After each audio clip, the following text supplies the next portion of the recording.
just to make it weirder than it already is, I'm going to ask you guys to introduce yourselves and say where you are, what you do, and shit like that. And Mary, by virtue of being furthest away, I'd like to start with you. Mary's frozen. Okay. Go for it. I know. It's where I am. It probably has a lot to do with where I am. Yeah. Well, we're going to work with it. We're going to make it work. Where are you? Tell us who you are. Tell the listeners at home who you are and what you do. Okay, I'm Mary Hanson. I work as a manager for the Tavern Restaurant Group. I currently live in Maysville, Kentucky. You might ask why Maysville, Kentucky. It's because the original DeShays is here. And I'm from here. My husband Terry and I own my parents' house. So there was a position available back home, so I took it. So that's where I am and what I do. Awesome. Sam, being closer to home, please do the same. I'm Sam. I'm in my basement in Fairfax. Right on. Did you say Fairfield or Fairfax? Fairfax. Actually, not my basement. I'm in my studio. Right. I also am in my studio. Yes. And I don't know about you, but my studio consists of the room in the house where Christina dumps anything she doesn't want anywhere else. Mine's actually a 6x8 utility closet. Mine's smaller than that, so I envy you.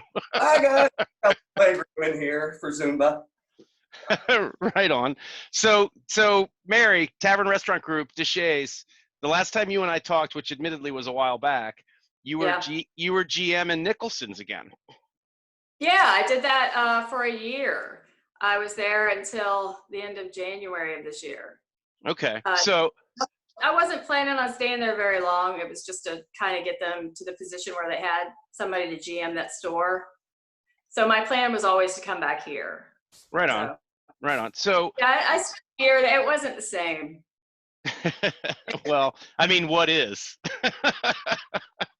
Because we kind of talked about that. It just wasn't the same. Yeah. There's a lot just different. No, I understand. You look almost exactly the same. Oh, well, thanks. Yeah, you do. You really do.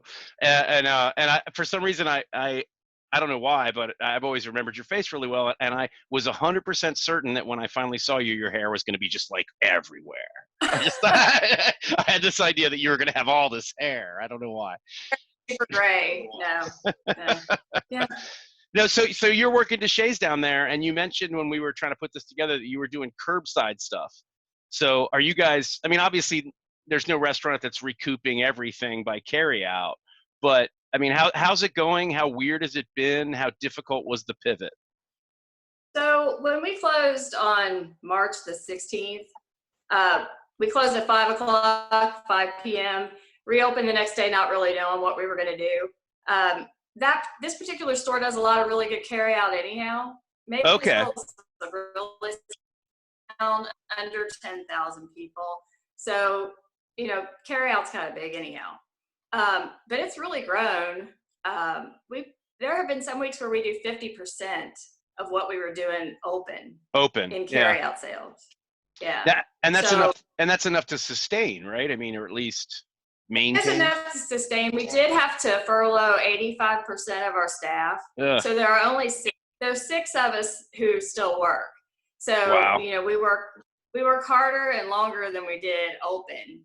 Right. And I mean, we're still losing money, but we're holding our own. So right. It's better. We're better than a lot of people. So yeah, we're doing okay. Yeah, it's kind of been surprising, all the people I've talked to. I have yet to talk to, I mean, obviously I've talked to some people who have had some trouble, but by and large, somehow, most of the folks I've talked to have positioned themselves in such a way where it's not the end of the world anyway, Right. Yeah. So Sam, yes, well, like I said, I was telling you guys to censor yourselves as you see fit. I don't know how much you want to talk about what you do, but I'm personally really fascinated about your particular circumstance and how things have been the last 6 weeks. My job at work. Yes. Yeah. Well, no, I mean, I like the fact that you're, adopting some new fashion sense, but, I just was thinking. Now the mask is too built. It's too built up. I have a bit. Now I can't see. But that's all right. Okay. We'll skip the bit for now. We'll get back to it. Yeah, we will. There's no doubt we will. Honestly, I'm still working full time. I work in a retirement community for 160 of the Cincinnati elite that have retired and decided to move into a condo community. Nice. Obviously, we don't have the dining rooms open, but we still do carry-out boxes. No, wait, hang on, time out. No, come here, really quick, just really quick. You have to say hello. There's Christina. I'm so sorry. Hi, Sam. How are you? You guys look wonderful. I do not. Sorry to interrupt. She brought me a beer. Oh. Well, I mean, that answers any question anybody might have had about why we've lasted this long. So I'm sorry, Sam. Anyway, so you said 160 people, elite community, condos kind of thing. But clearly, if you're a chef there's a communal dining situation, yes? Yes. There's 2 dining rooms open 7 days a week. Those are obviously shut down. So we just do to-go boxes for everyone every night. Really? And is it a circumstance where staff delivers these, or is it like orders and? Yeah, it's really? The service comes in, masked up, they knock on the door, leave it out front. Every menu goes up, they kind of circle, hey, I'll eat these meals and right. So, right. So it's like a limited menu holiday every day. Yeah, so that's a set menu. You get salmon on Tuesday, right? Or pizza, kind of deal. But we're still feeding them. Well, that's cool. Are you guys? I mean, obviously you have. God, I don't have a better term than captive audience, but I mean, obviously you've got people there that are going to eat. You've got your, circumstances. You're shuffling the stuff through. You've got a finite number of things, and I mean, has anything changed, or is it just like a little more caution? It's a lot more caution. I mean, right. Dealing with the elderly. I mean, before anything even happened in Ohio, we were on lockdown. As soon as it hit the U.S., it was get your temperature taken before you enter the door, social distancing, 6 feet, masks, all that. I've been doing it since really the first of the year. So, wow. But yeah, I mean, it's kind of business as usual. I write the menus every week. We send them up. I order food. We do prep. My crew's getting full time. Right on. Servers not so much, but there's stuff for them to do. Right. I mean, they're shuffling boxes to doorways. They're shuffling boxes, putting fruit in bags for us, and that kind of stuff. So everyone's still working. Right. I mean, and I guess it's kind of good. Pardon me? And I said it's a noble cause. Right? Yeah. No. I mean, anything anybody's doing to sustain their fellow man. I mean, exactly. It's a noble cause, and I mean, so you guys obviously haven't been hit, haven't had any cases, haven't had any circumstances you had to worry about. Nothing. It's so good. We've been very, very, very, serious about it. We've taken every precaution. Well, shit, if you guys were doing stuff in January. Yeah. So. Mary, just fine. I hope so. I mean, that's the thing is I hope that we've done enough to make things like, I mean, obviously nothing's going to ever be normal again, but I mean, I hope we've done enough to not have it explode or whatever. Now, right. Mary, you were talking about Maysville being such a small community, and a lot of the talk that I've heard has been about, this is definitely something that's higher concentrated areas, bigger cities, so on and so forth. I mean, Maysville is as big a city as the country can get, really. I mean, what's the population of that whole place? It's under 10,000. Yeah, you said that. You said that before. I wanted you to say it again because I've been there, and 10,000 seems even like a small number for what's there. I mean, I don't know. It's a tiny community. Very tiny community, but everybody here is very supportive of all the businesses. Now we're like an hour from Cincinnati, hour from Lexington, so. A lot of people would go to Cincinnati or Lexington to shop and eat out. Right. Obviously, that's not happening now. So I think that's why everyone's carryout's been so great. But they still when they pick up their orders, they ask how everybody is.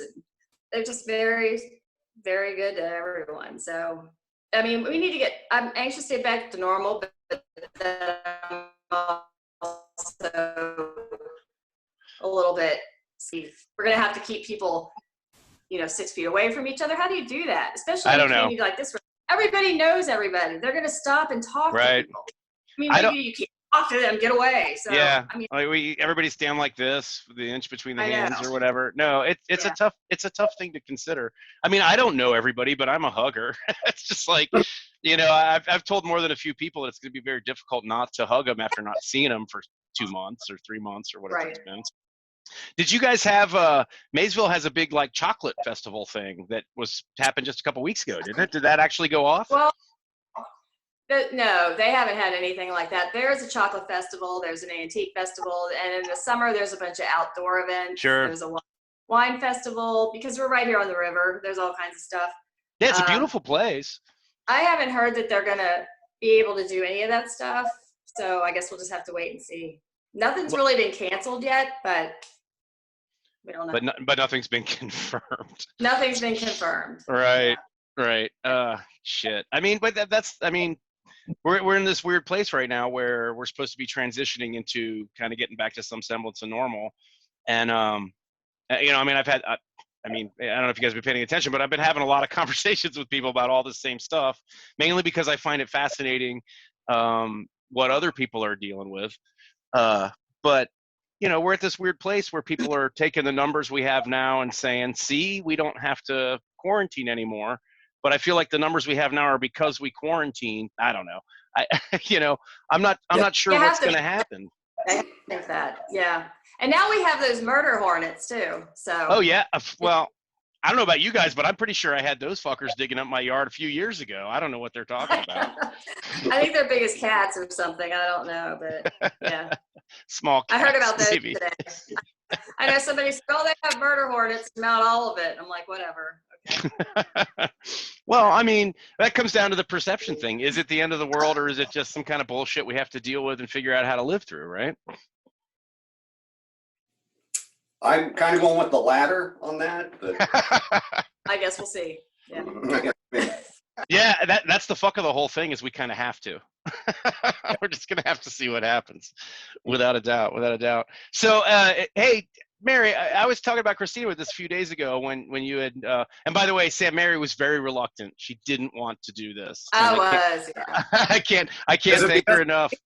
No, actually, I think the fact that I'd paired her with you was the impetus to make her give in finally. She was hoping it would be a lot of laughs, and I'm doing everything I can to make sure it's not. But I was talking to Christina and she said, I'm sorry? I said, I wrote material, man. Let's get on with it. Well, no, I have one question. Here's the thing. I have one question for Mary, and I think she's with me. We'd rather you do your material than we talk about any of this other bullshit. Oh, 100%, yeah. I know. I can remember one time Sam looked at me at work and he goes, what do you prefer, fiddle faddle or crunch a munch? Like, right? What was your answer? This is an important question. I said, I don't even know. They're both delicious. Right? They are. Who knows? It's popcorn. It's caramel. I think the fiddle faddle has more nuts. It might, yeah. Might. I remember when I finally realized that Sam and I were kindred spirits. It's when he came to me after you had made all the employees at Nicholson's fill out some self-evaluation or something. Yeah. And I can't even remember what the question was, but it was something about, state a problem and a solution or whatever. And I had written, because I didn't want to do it, I had written that situation in the Middle East sure is a problem. And Sam apparently saw it and like days later came to me and was like, I agree, it's a problem. And I'm just like, oh, okay. Clearly you and I are the same kind of idiot. Yeah. Without a doubt. That's true. Yeah, it is. It's true. But the question I had asked Christina the other day, and correct me if I'm wrong, because I mean, my memory's hazy and it's not like I was, a saint over the last 20 years or whatever. But isn't your husband work for the post office? Doesn't Terry work for the post office? Yeah, he still does. He still does? Yeah. And is that all fine? All that's fine. I mean, they had to put up a barrier, between them and their customers when they come in to, mail stuff or buy stamps or whatever. But yeah, right. Post service is fine. Yeah. No, there's places in Cincinnati where that barrier's been in place for years anyway. Yeah, and yeah, absolutely. Somebody might spit on you. Right. But yeah, He works inside the post office. He's a postmaster, so he's a manager of his office. So Right on. but other than that, nothing's really changed. I mean, people still get mail, and the post office delivers for Amazon, and so it's a whole lot more than it should be. So Well, I still get my fucking bills, if you know what I'm saying. yeah, right. I know. All right, Sam. You got a bit? You got a bit? Seriously. Well, I had a bit, and here's where the bit came from. I've been watching a couple of these, By the way, Mary, but hang on, really quick, Sam. Just a quick aside. I'm sorry. Christina tells me all the time I'm the worst fucking host ever because I talk on top of everybody. But I know you're not on Facebook much, Mary, but Sam's a worthwhile follow. I've had a lot of good laughs from Sam and the escapades with his family and daughters, especially. I bet it is. I'm gonna have to look you up, Sam. I'll have to friend you. Please do. Now, I only do anything on social media when I'm incredibly intoxicated. I did, most of the time. Somebody showed me your ice bucket challenge. Oh, I haven't even seen that. Yes. It was hilarious. I'm sure. I don't remember. It was somebody who we both know, and they were like, "You have to see this." It was the best one I ever saw. I've never seen it. I Bravo. won a worldwide contest. It was spectacular. Yeah. Bravo. Thank you. Thank you. I raised absolutely no money for that charity. No, and somehow that makes it better. So what? Shit. Mary, I don't know if you've watched any of these prior, but Scott's having all sorts of there was somebody from Wales on here. I think Beck's guitar player. There's all these musicians. Oh wow! It was not Beck's guitar. I have not interviewed Beck's guitar. Are you sure? I don't know. Anyway, I'm not new. So I had bits. You kind of blew this I want one. the bits. No, I want the bits. I want the and Mary's here specifically for them. You're the only reason she came. The only reason. Yeah. And before it's all over, we're gonna have an air tambourine contest. Well, I've moved on. Oh shit. Okay, sorry. Air recorder. There's a lot of jokes to be made here. I'm just gonna let you take it. So I'm wearing the mask, right? We open up. Boom. Hey, Sam Gillivan's wearing a mask. And you're like, hey, something coronavirus related? And I'd be like, no, I was hanging drywall. Right? Boom. Should I get the boys snare drum or should I wait till the fun? So I got my cue cards. I know they're backwards, but it says open with drywall bit. I can read those. It's perfect. Are they backwards? Yeah, no, they're good. Then make a snarky comment about Trump. Yes. Yes. I got observational humor. Yeah. Yeah. What's up with that? That never happens on this show. We're very apolitical. Now I figured I'd get boxed in at some point. So I have use words like indicative. I don't know.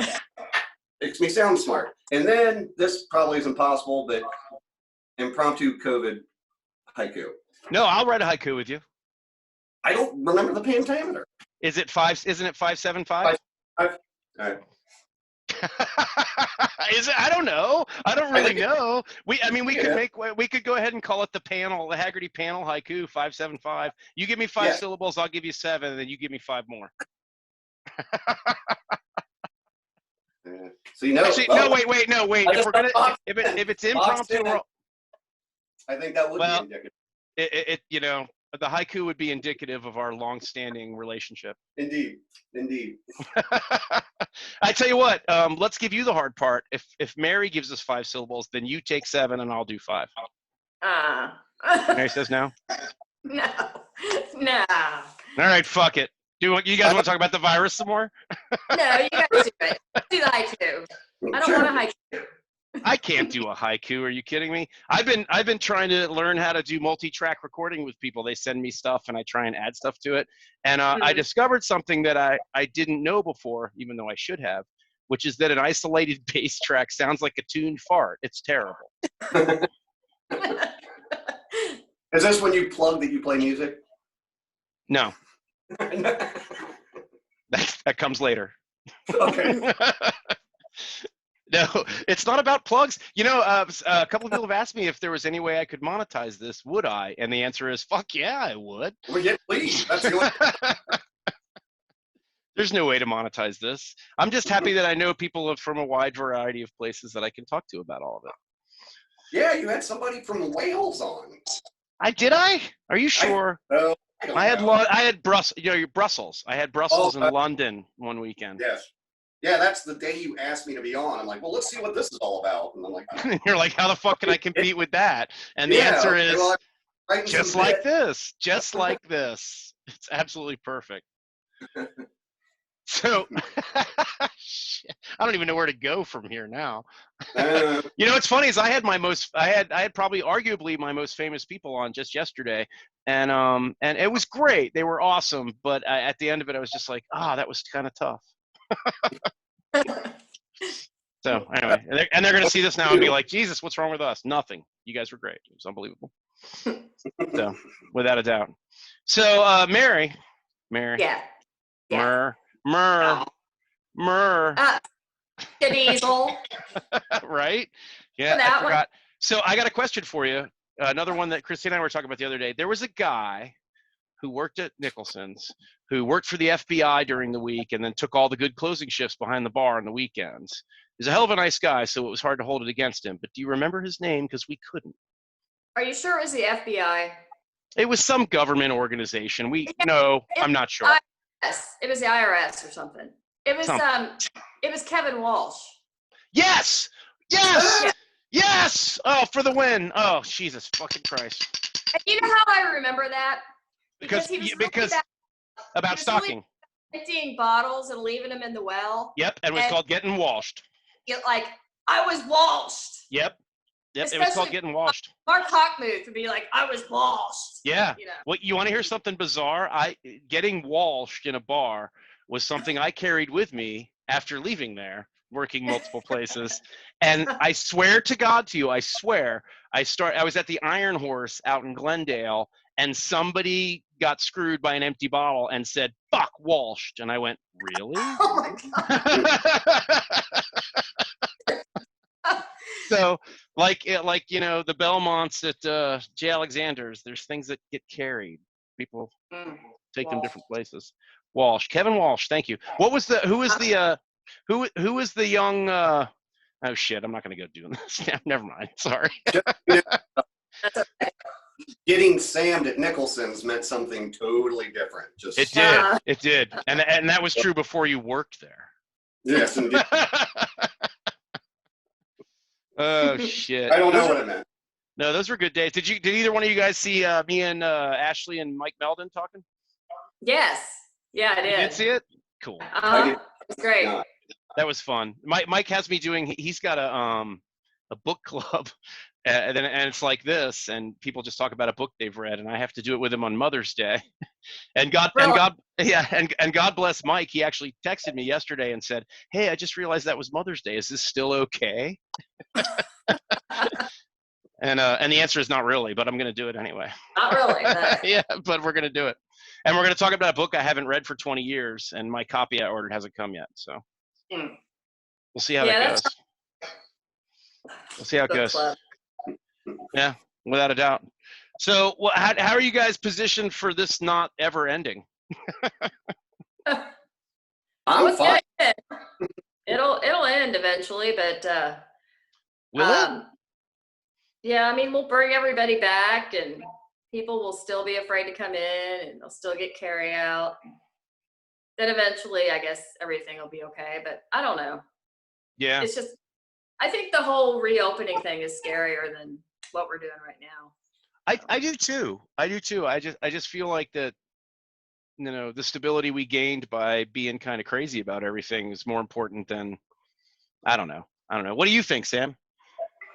I could do this for a while longer. I don't like anywhere. Yeah. You and Eddie hanging out in the 6x8 storage room. Yeah, I mean, but I'm way different than most people, or a lot of people. That my work schedule's the same. I'm not going stir crazy. I don't really have I'm not at, my wife is at home all day, every day. My daughter's at home all day, every day. They're real over this, but, you know, I'm not that affected by it. Right. I mean, other than it feels weird to wear a mask at a convenience store, you know, I'm not downplaying the situation by any means. I just, No, I'm going into Kroger's with, you know, sunglasses and a hoodie and a skull and crossbones bandana tied around my mouth, and the cop at the door is going, "What's up?" as I walk by. You know, it's just like, all right. I mean, I guess next time I'll bring a shotgun. Yeah, you know, I mean, obviously not, but you know, it's the only person in my house that I really feel sorry for is Fivel. He's 16 now, and Is really? yeah. Wow. And Mary, he's a beast. He's like 6'3". He's like, fucking, he's this huge monster that doesn't do anything but eat and complain about not being able to hang out with his friends. Oh, And, poor guy.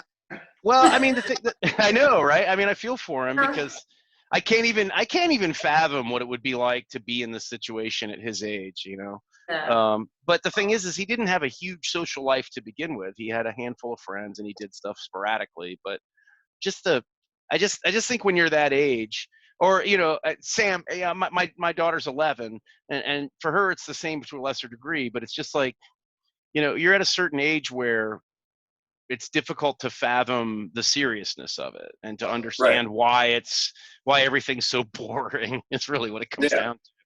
Why everything's so fucking dull. So, you know. Oh yeah, my 7-year-old daughter's incredibly lazy, so she's really celebrating this. Sam, you told me one of my favorite stories I've ever heard about any parent anywhere, with Paul who told you he wasn't going to go to school anymore. He's just going to get a job. And you said, oh, okay, son, what do you think you'll do? And he apparently said, I don't know, something easy. Yes. So, boy, imagine when he turned 19, dropped out of college and said, I'll be a DJ. Was it easy? Well, he's in the Army now, so no, probably not. Yeah. Shit. Where is he now? He's in the Army and he's in Colorado. Rock and roll. Right, rock and roll. I mean, I actually had a guy on here who lives in New York City. He made a whole career of being a DJ. Don't tell him I said that. My son, he had a name. It was Keezy JJ. I don't know. It was weird. Keezy JJ? I might be JJ Keezy. That would make more sense. But see, that's one of those classic things. It's just like, it's, you know, I mean, how many stories have you heard about super famous people in creative industries whose parents said, you're a fucking moron, you're not going to make a dime, as Keezy JJ. It might be Kezzy. Right? It depends on where the schwa is. I don't know. But, the all-important schwa. But he's doing okay. I mean, if he's in the Army, Colorado, I mean, clearly he's on a path of at least some semblance of responsibility, right? Yeah, absolutely. That's all you can ask, is get a semblance of responsibility, without a doubt. I don't know. Some days I wish I could just throw Fivel out of the house, but he's a little young yet. You know, and you know, Christina worries about what a bad kid he is, but when I was Fivel's age, I'd already been thrown out of my parents' house, so he's clearly doing better. Absolutely. Yeah, my son he's in the Army. He's a man now, but he called me and he's like, "Hey, Dad, how do you drive a stick shift?" And I'm like, you're gonna tell him over the phone? And I'm like, "Well, that's kind of tough to tell you over the phone. Why do you need to know?" He goes, "Well, because I just bought a car and I'm in the parking car lot and I can't get home." I'm like, "No, this isn't true." No, this is a true story. We just worked through it. We worked through it on the phone. You really telephone guided him through driving a stick shift home from the car lot he bought it from. Yeah.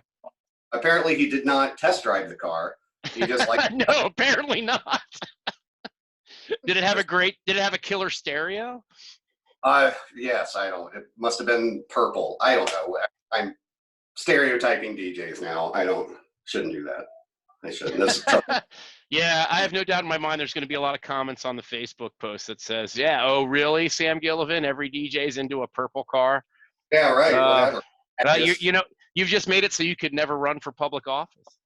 Well, damn it. Haggerty and your podcast thing. God damn it! I'm sorry. All I've ever asked is that I didn't affect people negatively. Fuck that up again. Yeah, no, yeah. So what do you guys think?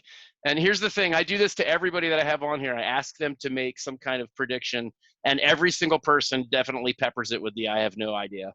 But the reason I do it is so I can have an excuse to have everybody come back in a few weeks and talk about how fucked up things are or aren't. What do you think?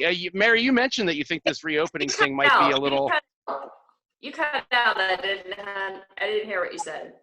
Oh, well. You cut out. All that means. No, you're fine. All that means is God probably thought it wasn't important anyway. Maybe. No, I was asking you to make a prediction. You mentioned something about how you weren't 100% sure that reopening stuff's the greatest idea in the world right now.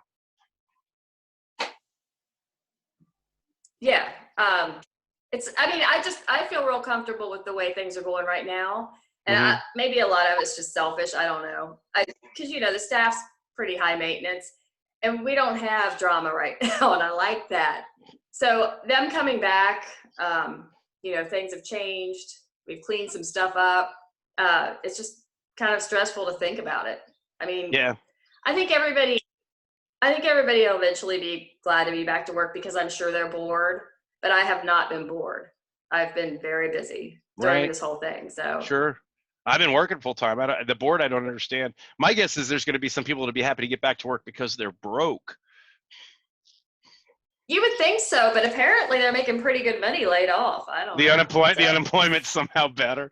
You're talking about that. Yeah. You talk about restaurant drama, and you and I have a lot of experience with it. Just even the time we work together.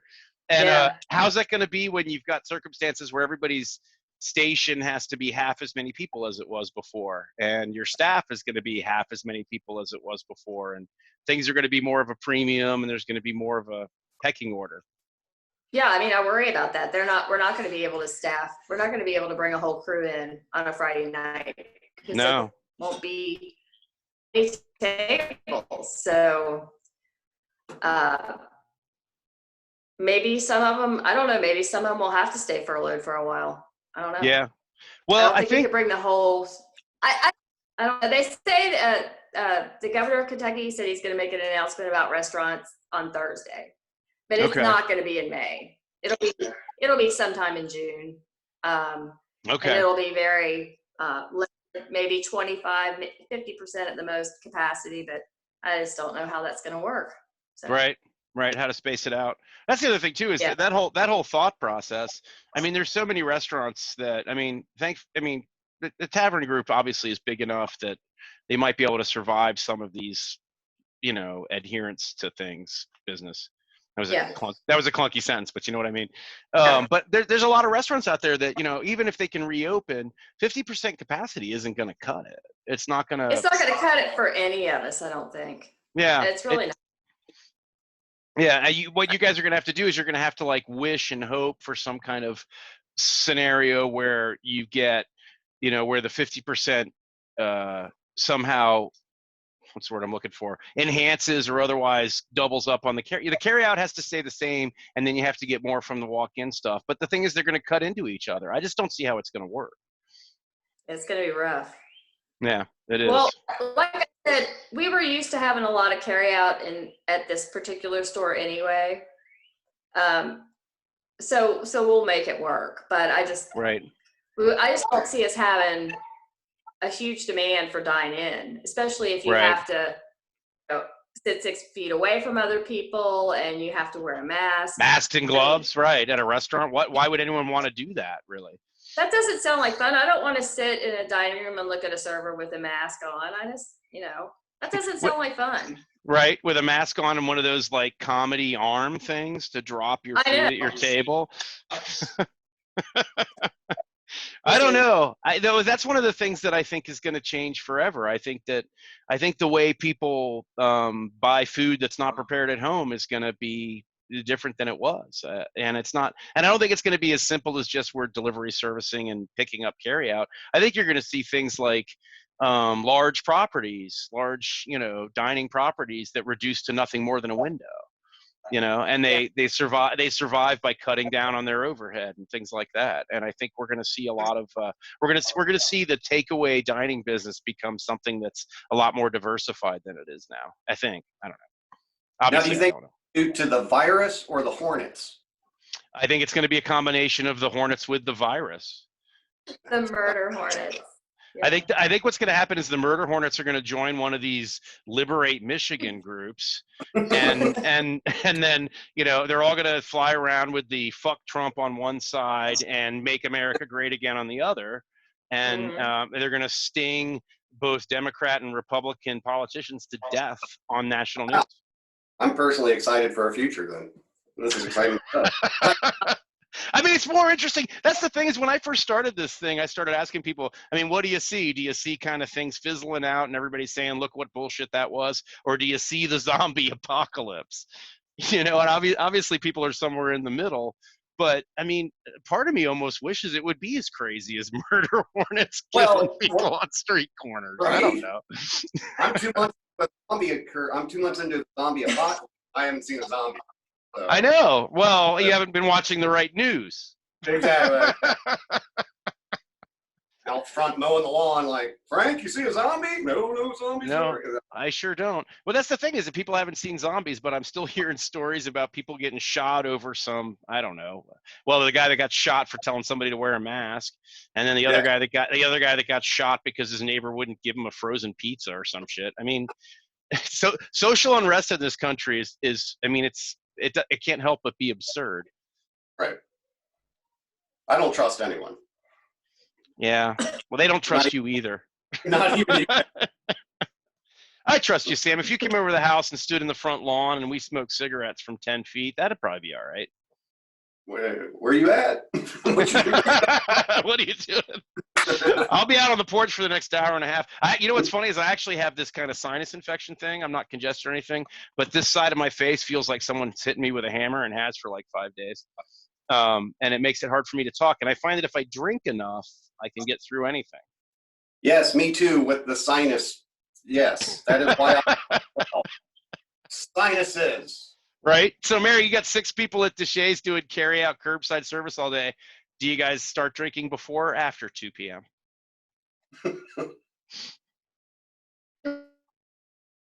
Damn it. The fucking Maysville internet is something I want to donate to. Is there somebody that I can call and say I want to up the Maysville internet? You're frozen. No, you were. It's terrible. Terrible. We spent the whole day with. Shit. God damn it. The Maysville internet's like the Flintstones internet. You open the box and there's like. She's gone. No, like she's back. There she is. There she is. Oh, awesome. So you were saying how terrible it is to drink all day at work.